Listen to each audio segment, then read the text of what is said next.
வன்மா வையமளந்த M Vamana நின் பன்மாமாய பல்பிறவையில் படிகின்ற யான் தொல்மா வல்வினை தொடர்களை முதல் அறிந்து நின் மாதாள் சேர்ந்து நிற்பதெஞ்ஞான்னுகொலோ. நாம் அனைவருமே சம்சாரத்தில் அனாதி காலமாக கணக்கில்லாத பிறவிகளை எடுத்துக்கொண்டு வருகிறோம். அந்தந்த பிறவிகளில் எத்தனையோ பாபங்களையும் ஒரு சில புண்ணியங்களையும் நாம் சம்பாதித்து இருக்கலாம். ஆனால் பகவானுடைய திருவடிகளை அடைய வேண்டுமென்றால் இந்த பாபங்கள் அனைத்தையும் நாம் போக்கிக் கொள்ள வேண்டும். பாபக்கணக்கு பூஜ்யமாக ஆக வேண்டும், புண்ணிய கணக்கும் பூஜ்யமாக ஆக வேண்டும். அப்போதுதான் பகவானுடைய திருவடிகளை வைகுந்தத்தில் சென்று கிட்ட முடியும். அப்படி செய்வதற்கு நம்மிடத்தில் எந்த வாய்ப்பும் இருப்பதாக தெரியவில்லை. நின் பல்மாமாய பல்பிறவியில் படிகின்ற யான் என்று நம்மாழ்வார் பாடுகிறார். பலவிதமான பிறவிகளில் அடுத்தடுத்து செடிகொடிகளாகவும் விலங்குகளாகவும் மனிதர்களாகவும் தேவர்களாகவும் மாறி மாறி பிறந்து கொண்டிருக்கிறோம். இந்த சக்கரம் சுழலிலிருந்து எப்படி வெளியே வருவது என்பதற்கான வழியும் நமக்கு தெரியவில்லை. ஆனால் ஒன்று தெரிகிறது, தொல்மா வல்வினை தொடர்களை முதல் அறிந்து, இந்த தொடர்ந்து வரக்கூடிய வினைகள் இருக்கின்றனவே வல்வினைகள், ரொம்ப பலம் வாய்ந்த வினைகள், என்னால் இவற்றை அறுத்துவிட முடியாது. ஆனால் அந்த தொடர்களை முதல் அறிந்து அதனுடைய வேரோடு சேர்த்து அறுத்து விட்டால்தான் என்னால் வைகுந்தத்தை அடைய முடியும்னு தெரிகிறது. அதனால் அதற்கான வழி என்ன என்று நீயே சொல்ல வேண்டும், அதற்கான வழியை நீயே தேட வேண்டும் என்று ஆழ்வார் பிரார்த்திக்கிறார். யாரிடத்தில் பிரார்த்திக்கலாம் என்றால், வன்மா வையமளந்த எம் வாமனா, எனக்கென்று பிறந்த வாமன பகவானே, திரிவிக்ரம பெருமானே, உன்னிடத்தில் தான் இந்த கோரிக்கையை வைக்கிறேன் என்று ஆழ்வார் கேட்கிறார். ஏன் மற்ற பெருமாளிடத்தில் பிரார்த்திக்க கூடாதா? ராமன், கண்ணன், வராகன், மத்ஸ்யர் எத்தனையோ பேர் இருக்கிறார்களே என்றால், நம்மால முடியாத போது, பகவானை நோக்கி செல்ல முடியாத போது, தான் நம்மை தேடி வந்த அவதாரம் திரிவிக்ரமாவதாரம் தானே. உண்மையில் நாம் பகவானிடத்திலே ஓடிப்போய் தலையை அவன் திருவடியிலே வைத்து சேவித்திருக்க வேண்டும். நாம் செய்யவில்லை. ஏதோ உலக இன்பங்களில் ஆசையோடு திரிந்து கொண்டிருந்தோம். பகவானாக நம்மை தேடி வந்து பெரிய வடிவத்தோடு வளர்ந்து தன்னுடைய திருவடிகளை நம்முடைய தலையிலெல்லாம் வைத்தார் அல்லவா. நாம் செய்திருக்க வேண்டிய செயலை நமக்காக அவர் செய்து வைத்தார். அதனால் அந்த பகவானிடத்துல தான் கேட்கணும். தொல்மாவல்வினை தொடர்களை முதலறிந்து நின் மாதாள் சேர்ந்து நிற்பது எஞ்ஞான்னுகொலோ. உன்னுடைய பெரிய திருவடிகள், உயர்ந்த திருவடிகளை நான் என்று அடைவதென்று நீயே சொல்ல வேண்டும் என்று பிரார்த்திக்க வேண்டுமென்றால் அது வாமனமூர்த்தியான திரிவிக்ரமனிடத்தில் தான் பிரார்த்திக்க வேண்டும். அந்த திரிவிக்ரம பெருமானாகவும் திருநீர்மலை என்கிற திவ்யதேசத்திலே பகவான் காட்சி அளிக்கிறார். கீழே மலைக்கு மேல் இருக்கக்கூடிய ரங்கநாத பெருமானை தரிசித்துக் கொண்டோம். அடுத்தது நரசிம்மர், சாந்த நரசிம்மரையும் தரிசித்துக் கொண்டோம். அதற்கடுத்தது கடைசியாக மலைக்கு மேலே இருக்கக்கூடிய சந்நிதி திரிவிக்ரம பெருமானுடைய சந்நிதி. அவரைத்தான் தற்போது தரிசிக்க இருக்கிறோம். அழகான வடிவம், சின்ன வடிவத்தில் தான். மற்ற இடங்கள்ல போல உலகளந்த பெருமாள் காஞ்சிபுரத்துக்கு அருகில சேவித்தோம். திருக்கோவலூர் ஆயன் பெரிய வடிவத்தோடு சேவித்தோம். இங்கே அவ்வளவு பெரிய வடிவம் கிடையாது. ஆனால் அதே போன்ற வடிவத்தோடு தான் பகவான் எழுந்தருளி இருக்கிறார். 2 திருவடிகள், வலது திருவடியை பூமியிலே நன்றாக பதித்து வைத்திருக்கிறார். அதை கொண்டுதான் கீழ் உலகங்களையெல்லாம் பெருமான் அளந்தது. இடது திருவடியை அப்படியே மேல் நோக்கி தூக்கி வைத்திருக்கிறார். அதை கொண்டுதான் மேலுலகங்கள் சத்தியலோகம் வரை இருக்கக்கூடிய 7 உலகங்களையும் பகவான் அளந்தார். 2 திருவடிகள் ஆயின. அடுத்து 2 திருக்கைகள் பகவானுக்கு உள்ளன. ஒரு கை, வலது கையிலே 1 என்கிற எண்ணிக்கையை காட்டிக் கொண்டிருக்கிறார். இடது கையாலே 2 என்கிற எண்ணிக்கையை காட்டிக் கொண்டிருக்கிறார். சங்கம் சக்கரமெல்லாம் ஒன்றும் கையில கிடையாது, எல்லாம் ஆகாசத்துல பறந்து போச்சான்.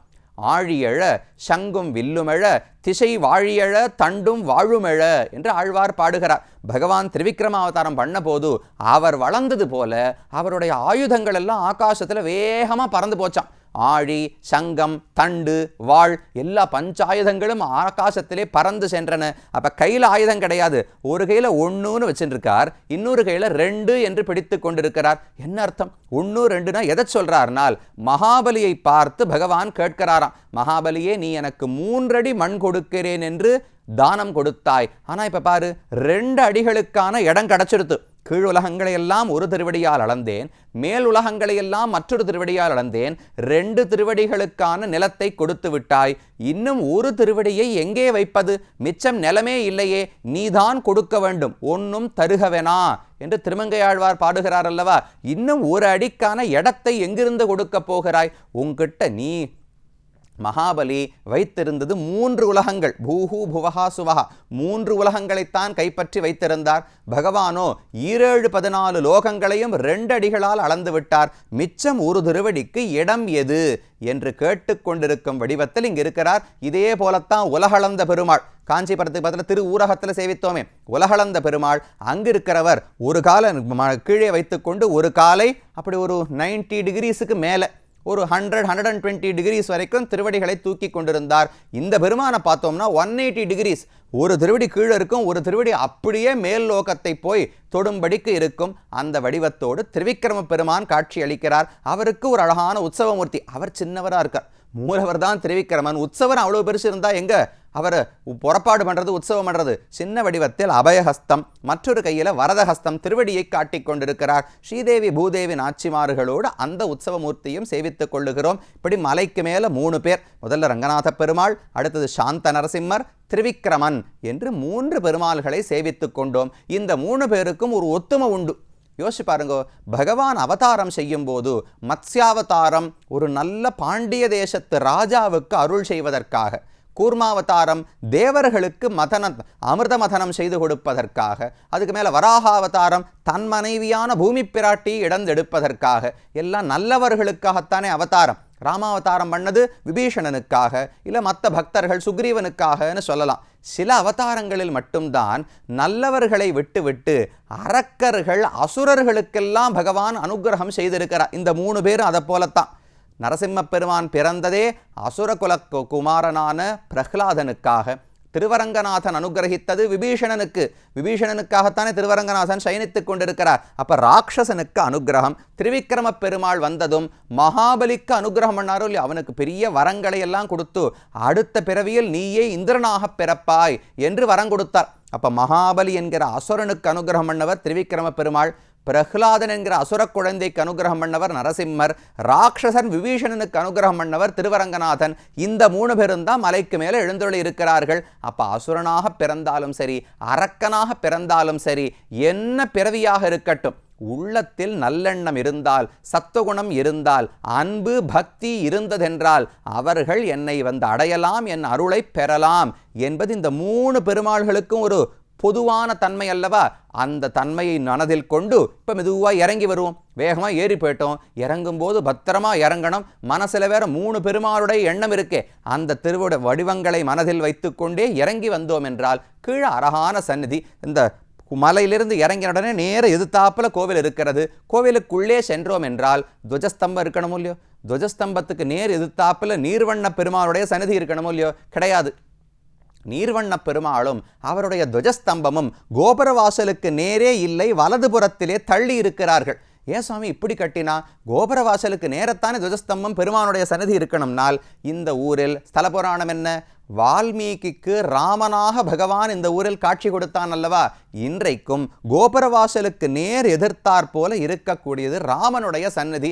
ராமன், சீதை, லக்ஷ்மணன், ஹனுமான் அனைவரோடும் கூட அழகாக காட்சி அளிக்கிறார். அந்த பெருமாள் ரொம்ப முக்கியம். கல்யாண திருக்கோலத்தில், இது ஒன்றும் வனவாச கோலம் அல்ல, கல்யாண திருக்கோலத்தில் பகவான் இந்த இடத்துல காட்சி அளிக்கிறார். அது கோபுரவாசலுக்கு நேர் இருக்கக்கூடிய ராமருடைய சன்னதி. அதற்கு நேர ஒரு பெரிய ஹனுமார், ஒரு 4 கால் மண்டபம். அந்த 4 கால் மண்டபத்துக்குள்ள ஒரு பெரிய ஹனுமாருடைய ஒரு சிலை, அழகாக வடிவமைக்கப்பட்ட ஒரு சுதையில் சிலையும் இருக்கிறது. அவரையும் தரிசித்துக் கொள்ளலாம். அதுக்கு மேலே துவஜஸ்தம்பம், துவஜஸ்தம்பத்தை வணங்கி கொண்டு படியேறி உள்ளே செல்ல வேண்டும். நீர்வண்ண பெருமாளை செவிக்க ஒரு 4-5 படிகளை ஏறி உள்ளே சென்றோம் என்றால் நீர்வண்ண பெருமாளுக்கு முன்னால் வலது பக்கத்தில் ஒரு கண்ணாடி அறை. மேலே சொன்னேனே ரங்கநாத பெருமானுடைய உற்சவர் இந்த கண்ணாடி அறையில் இருக்கிறார்னு, அவரை இந்த இடத்துல சேவித்துக் கொள்ளலாம். ஆண்டாள், ஸ்ரீதேவி, பூதேவி நாச்சிமார்களோடு அழகான வடிவத்தில் கண்ணாடி அறையில் அவள் எழுந்தொழி இருக்கிறார். அங்கே அப்புறம் இடது பக்கம் திரும்பி நேர உள்ள போனோம்னால் அது நீர்வண்ண பெருமானுடைய கர்ப்ப கிரகத்துக்கு நம்மை அழைத்து செல்லுகிறது. பெருமான் நீர்வண்ணன், நீலமுகில் வண்ணன் என்கிற பெயரோடு இருக்கிறார். நீர்வண்ணன், வண்ணம், வண்ணம்னா நிறம், கலர்னு சொல்கிறோமோ இல்லையோ, அப்படின்னு முதல்ல பொருள் வைத்துக் கொள்வோம். நீர்வண்ணன் தண்ணீரை போன்ற வண்ணத்தை உடையவன். நீர்னா ஜலம், ஜலத்தை போன்ற வண்ணத்தை உடையவன். அப்படின்னா ஜலத்துக்கு ஏது சுவாமி வண்ணம்? இல்லை சயின்ஸில் பார்த்து கலர்லெஸ் ஓடர்லெஸ் அப்படின்லாம் சொல்கிறாளே, அதுக்கு வண்ணம் கிடையாது. என்னால் வண்ணம் உண்டு. ஆழமான கடலை பார்த்தோம்னா, நீர் என்பதற்கு ஜலம்னு வச்சுக்காதீங்க, கடலை பார்த்தோம்னா அதுக்கு ஒரு கருப்பு நிறம் இருக்கிறது அல்லவா, அந்த கடலை போன்ற நிறத்தை உடையவர். பகவானை சொல்லும்போது முகில் வண்ணன், மேகத்தை போன்ற நிறத்தை உடையவர். ஆழி வண்ணன், ஆழினா கடல் தானே, ஆழி கடலை போன்ற வண்ணத்தை உடையவர் என்றெல்லாம் பாடுகிறார்கள். அப்ப அது ஒரு பொருள். பகவானுடைய திருமேனி கருப்பான திருமேனி. உலகத்தில் இருக்கக்கூடிய நீர் அனைத்தையும் ஒரே ஒரு மேகம் அப்படியே விழுங்கி விட்டதென்றால் அந்த மேகம் எவ்வளவு கருப்பா இருக்கும்? அவ்வளவு கருப்பா பகவானுடைய திருமேனி இருக்குமா. கண்ணனுடைய திருமேனியில் போய் இப்படி வழிச்சு எடுத்தோம்னா அப்படியே மைய போல அந்த கருப்பு ஒட்டி கொள்ளுமா. இந்த காலத்திலும் இருக்கு. இந்த காலத்தில் நம்ம முகத்தில் எடுத்தோம்னா அது பவுடரோ என்னென்ன பூசினோமோ எல்லாம் வருது. கண்ணன் திருமேனியில் போய் இப்படி இழுத்து பார்த்தோம்னால் மைய போல அந்த கருப்பு ஒட்டி கொள்ளுமாம். அந்த கார்வண்ணன் நீர்வண்ணனாக நீலமேக வண்ணனாக பகவான் இருக்கிறார். இது ஒரு பொருள். இரண்டாவது பொருள், வண்ணம் என்று சொன்னால் தன்மை, அதனுடைய பண்பு என்று பொருள் உண்டு. நீர்வண்ண பெருமாள் என்றால் தண்ணீருடைய தன்மையை உடைய பெருமாள். தண்ணீரை போல நிறம், கலர்னு அர்த்தம் வச்சுக்க வேண்டாம். இவருடைய குவாலிட்டி, இந்த பகவானுடைய பண்பு என்னவென்றால் நீரை போல பண்பு இவருக்கு உண்டுன்னு தெரிவிக்கிறார். நீர் என்ன பண்ணும்? எப்பவுமே ஓடிக்கொண்டே இருக்கும் அல்லவா. உயர்ந்த இடத்திலிருந்து மேட்டிலிருந்து பள்ளத்தை நோக்கி ஓடிக்கொண்டே இருக்கும். பகவான் என்ன பண்றார்? மேடு வைகுந்தம், அங்கு இருக்க வேண்டியவர் அங்கிருந்து ஓடி ஓடி பூலோகத்துக்கு வந்து விடுகிறார் அல்லவா. அப்ப தண்ணீரை போல பள்ளத்தை நோக்கி எங்கு பக்தர்களுக்கு தேவை இருக்குமோ, நாம தான் பள்ளம், நாம இருக்கிற சம்சாரம் தான் பள்ளம், இந்த பள்ளத்தை நோக்கி ஓடி வருகிறார். அது தண்ணீருக்கும் பகவானுக்கும் இருக்கக்கூடிய பொருத்தம். இரண்டாவது, தண்ணீர் சொல்லும் போதே குளிர்ச்சி மனதில் படுகிறதல்லவா. பகவானும் மிக குளிர்ந்தவர். எத்தனை பேர், ராவணன் கும்பகர்ணன் முதலான அசுரர்களை பார்க்க வேண்டும், ஆனாலும் குளிர்ச்சி மாறாமல் பக்தர்களை குளிர கட்டாட்சிக்கிறார் அல்லவா. அதனால நீர்வண்ண பெருமாள் என்று சொல்லலாம். இன்னொன்று, நீர் எப்பவுமே திரவமா இருக்குமோ இல்லையோ, ஓடிக்கொண்டே இருக்கும், கெட்டியா இருக்காது. அதை போல பகவானை கெட்டியானவர் சுவாமி, ரொம்ப பெரியவர்னு சொல்றாளே. பொதுவாகவே பணக்காரர்கள், உலகத்திலேயே பணக்காரர்களை பார்த்தீர்கள் என்றால் ரொம்ப வாய் விட்டு திறந்தெல்லாம் சிரிக்க மாட்டா, ரொம்ப கை மேலே விழுந்து பழக மாட்டார்கள். அப்படியே பட்டும் படாமல் இருப்பது.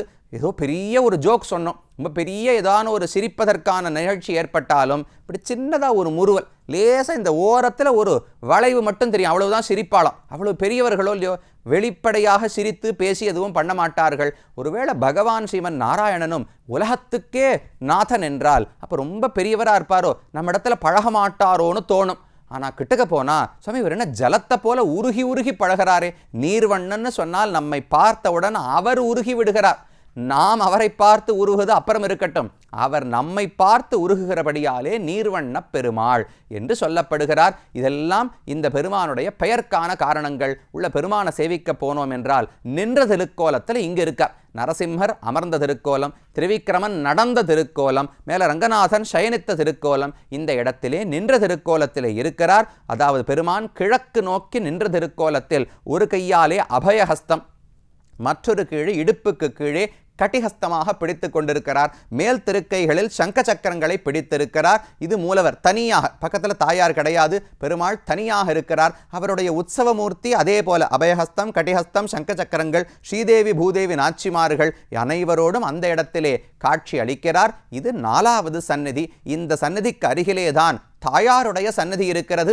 ரொம்ப முக்கியமான தாயார் சன்னதி. அதனுடைய பெருமை, தாயாருடைய மகிமையும், இந்த ஊருக்கு திருமங்கையாழ்வார் பாசுரம் பாடின சரித்திரத்தையும் அடுத்த பகுதியிலே பார்க்கலாம்.